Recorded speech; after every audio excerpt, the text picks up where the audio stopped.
ಪುತ್ರ ರೇವಣ್ಣ ಆಗಮನಕ್ಕಾಗಿ ಇಡೀ ಕುಟುಂಬಸ್ಥರು ಕಾದು ಕೂತಿದ್ದಾರೆ. ಚೆನ್ನಮ್ಮ ಆರೋಗ್ಯ ಸುಧಾರಣೆಗಾಗಿ ದೇವಸ್ಥಾನಕ್ಕೆ ಹೋಗಿದ್ರು ರೇವಣ್ಣ ಅವರು ಬರ್ತಾ ಇದ್ದಂತೆ ಆಸ್ಪತ್ರೆಯಿಂದ ಪಾರ್ಥಿವ ಶರೀರ ಮನೆಗೆ ಶಿಫ್ಟ್ ಮಾಡಲಾಗುತ್ತೆ.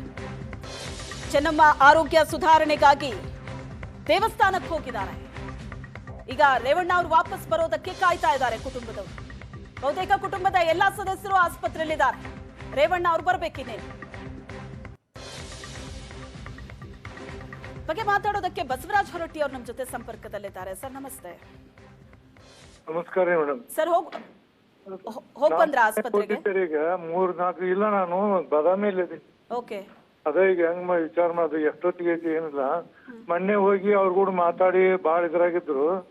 ಒಂದ್ 4-5 ದಿವಸದಿಂದ ಹೋಗಿದ್ದೆ ಅವ್ರ ಕಡೆ ಮನ್ಯಾಗ. ಕೈ ಹಿಡಿದು ನನಗೆಲ್ಲ ಆಶೀರ್ವಾದ ಮಾಡಿದ್ರು. ನಮ್ಗೆಲ್ಲಾ ನಮ್ ತಾಯಿಯವ್ರ ನೆನಪಾದಾಗ ಅವ್ರ ಕಡೆ ಹೋಗಿದ್ದೆ ನಾನು. ಬಾಳ ನಮ್ ಮ್ಯಾಲ ಬಾಳ ಪ್ರೀತಿ ಇಲ್ದ್ರಿ. ಅದಕ್ಕೆ ನನಗ ಒಮ್ಮಿಂದ ಶಾಕ್ ಆತ. ಈಗ ಅಂತ ಹೆಣ್ಮಗಳು ಇಡೀ ಅವ್ರ ಕುಟುಂಬನ ಅವರಿಂದನ ಉದ್ಧಾರ ಆಗಿದ್ರಿ. ಚೆನ್ನಮ್ಮನಿಂದನ ಆ ಮಣಿ ಇತ್ರಿ, ದೇವಗೌಡ ಮಣಿ. ಅಷ್ಟೆಲ್ಲಾ ಮಾಡಿದ್ರು ಅವರು. ನಮ್ ತಾಯಿಗಿಂತ ಹೆಚ್ಚು ನಾವ್ ಅವ್ರ ನೋಡ್ತೀವಿ. ಅವ್ರ ನೋಡಿ ನಮಸ್ಕಾರ ಮಾಡಿ ಬಂದ್ರ ನಮ್ ತಾಯಿನ ನೆನಪಾಕೈತ್ರಿ ನನಗ್ರಿ. ಅಂತವ್ರ ನಿಧನ್ ಬಾಳ ನೋವಾಗೈತಿ ನನಗೂ. ಅದಕ್ಕ ನಾ ಈಗೆಲ್ಲೇ ಬಾದಾಮಿಯಲ್ಲಿ ಇದೀನ್ರಿ, ಬರಾಕತ್ತೀನಿ. ನೋಡ್ತೀನಿ ಅಂತೇಳಿ ಒಂದ್ ಬಾಳ ನನಗಂತೂ ಭಯಂಕರ ನೋವಾಗೈತ್ರಿ. ಆನೆಸ್ಟ್ ಆಗಿ ಹೇಳ್ಬಿಡ್ತೀನಿ. ನಾವು ಅವ್ರ ಕುಟುಂಬದ ಒಬ್ಬ ಸದಸ್ಯನಾಗಿದ್ರಿ. ಅವ್ರು ಚೆನ್ನಮ್ಮನ ಸಲುವಾಗಿರಿ. ಅಷ್ಟೊಂದು ನನ್ನ ಬಗ್ಗೆ ಅವ್ರ ಕಾಳಜಿ ಮತ್ತ ನಾವ್ ಆದಾಗೆಲ್ಲ ನನ್ ತಲೆ ಮೇಲೆ ಕೈ ಇಟ್ಟು ಆಶೀರ್ವಾದ ಮಾಡ್ತಿದ್ರಿ. ಅಷ್ಟು ಬಹಳ ನೋವಾಗಿದ್ರಿ ನನಗ ಅವ್ರನ್ನ ಕಳ್ಕೊಂಡದಕ್ಕ. ಅದಕ್ಕ ನಾನದ ಈಗ ಏನೇನು ವಿಚಾರ ಮಾಡತ್ತೀನ್ರಿ. ಎಷ್ಟೊತ್ತಿಗೆ ಏನಂತ ತಿಳ್ಕೊಂಡಿದೆ ಬರ್ತೀನಿ ನಾನು. ಅಲ್ಲ, ನೀವು ಸಭಾಪತಿ ಆದ ನಂತರನೂ ಕೂಡ ಪ್ರತಿ ವಾರ ಅವ್ರ ಮನೆಗೆ ಹೋಗ್ ಬರ್ತಾ ಇದ್ರಂತೆ, ಚೆನ್ನಮ್ಮ ಅವ್ರ ಮಾತಾಡ್ಸ್ಕೊಂಡ್ ಬರ್ತಿದ್ರಿ. ಅವ್ರ ಮನೆಗೆ ತಪ್ಪಂಗಿದ್ದಿಲ್ರಿ. ನಾವು ಹೋಗಿದ್ದೇರಿ. ದೇವ್ರ ಜೊತೆ ಹೆಚ್ಚು ಅವ್ರು ಕೂಡ ಕುಂದಕ್ ಹೋಗ್ತಿದ್ದೇರಿ. ಅವ್ರು ಕೂಡ ದೇವ್ರ ಕಡೆ ಹೋಗಿ ಸುಮ್ನೆ ಒಂದ್ ಅರ್ಧ ತಾಸು ಮಾತಾಡಿ ಬಂದ್ ಇವ್ರ ಕಡೆ ಕುಂದ್ ಮಣ್ಣ ಅವ್ರಿಗೆ ಇದಿತ್ತು. ನಾನು ಹೋಗಿನ್ರಿ. ನಿಮ್ ಫೋಟೋ ಕಳಿಸ್ತೀನಿ ನನಗ. ತಲೆ ಮೇಲೆ ಕೈ ಇಟ್ಟು ಆಶೀರ್ವಾದ ಮಾಡಿ. ಒಂದ್ ವಾರ ಆಗಿಲ್ಲ ನೋಡ್ರಿ. ಒಂದ್ ವಾರ. ಅಡ್ಮಿಟ್ ಆಗಕ್ಕೂ ಮುಂಚೆ ನೀವು ಭೇಟಿ ಮಾಡಿ ಬಂದಿದ್ರಿ? ಹೌದ್ರಿ, ಭೇಟಿ ಮಾಡಿ ನಿಮ್ಗೆ ಫೋಟೋ ಕಳಿಸ್ತೀನಿ ಎಲ್ಲ ಅವ್ರದ ವಿಡಿಯೋ ಮಾಡ್ಕೊಂಡು.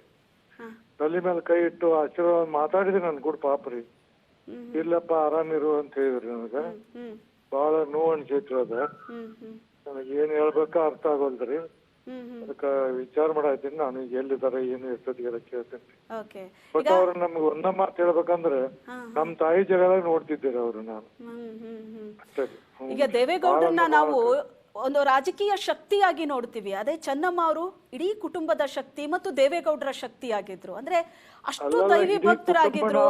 ಅರ್ಧ ಅವ್ರ ಕುಟುಂಬ ಅಷ್ಟು ಬೆಳೆಯೋದಕ್ಕೆ ಅವರು ದೇವ್ರ ಮೇಲೆ ಇಟ್ಟಿದ್ದಂತ ಭಕ್ತಿ ನಂಬಿಕೆನೆ ಕಾರಣ ಅನ್ಸುತ್ತೆ. ಮೇಡಮ್, ನೀವ್ ಯಾವಾಗ ದೇವ್ರ ಮನೆಯಲ್ಲಿ ಇರ್ತಿದ್ರ ಅವರು. ಈಗ ನೋಡು, ಒಂದ್ ದೊಡ್ಡ ಇದಕ್ಕ RCC ಪಿಲ್ಲರ್ ಇರ್ತದಲ್ಲ ನೋಡು, ಆ ತರ ಅವ್ರ ಪಿಲ್ಲರ್ ಆಗಿದ್ರಿ ಅವ್ರ ಮನೆಗೆ. ದೇವಗೌಡ ಕುಟುಂಬ ಬೆಳಿಬೇಕಾದ್ರೆ ಅವರ 100% ಕಾರಣ. ಅಂತ ಹೆಣ್ಮಗಳು ಹಾಕಿ ಅಂತವ್ರ ನಾವು ಈಗಿನ ಕಾಲಕ್ಕೆ ನೋಡೋದಕ್ಕಷ್ಟೇ ದೇವ್ರ ಅವ್ರಿಗೆ ಇನ್ನಟ್ ಆಯುರ ಕೊಡ್ಬೇಕಾಗಿತ್ತು.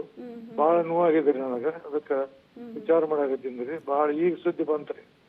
ಜಸ್ಟ್ ಒಂದ್ 10 ನಿಮಿಷ ಆತ್ರಿ ಮೇಡಮ್ ಸುದ್ದಿ ಬಂದ್ ನನಗ. ನೀವು ಲಾಸ್ಟ್ ಅವ್ರನ್ನ ಮೀಟ್ ಮಾಡಿದ್ರಲ್ಲ, ಭೇಟಿ ಮಾಡಿದ್ರಲ್ಲ ಹೊರಟ್ಟಿ ಸರ್, ಅವಾಗ ಏನಂತ ಮಾತಾಡಿದ್ರು ಚೆನ್ನಮ್ಮ ಅವರು? ಹಲೋ.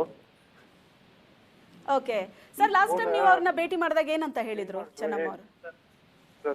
ಹಲೋ, ನೀವು ಲಾಸ್ಟ್ ಟೈಮ್ ಅವ್ರನ್ನ ಭೇಟಿ ಮಾಡಿದಾಗ ಏನಂತ ಮಾತಾಡಿದ್ರು?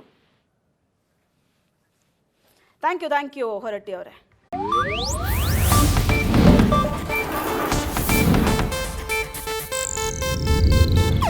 ಇದು ಏಷ್ಯಾನೆಟ್ ನ್ಯೂಸ್ ನೆಟ್ವರ್ಕ್ ಪ್ರಸ್ತುತಿ.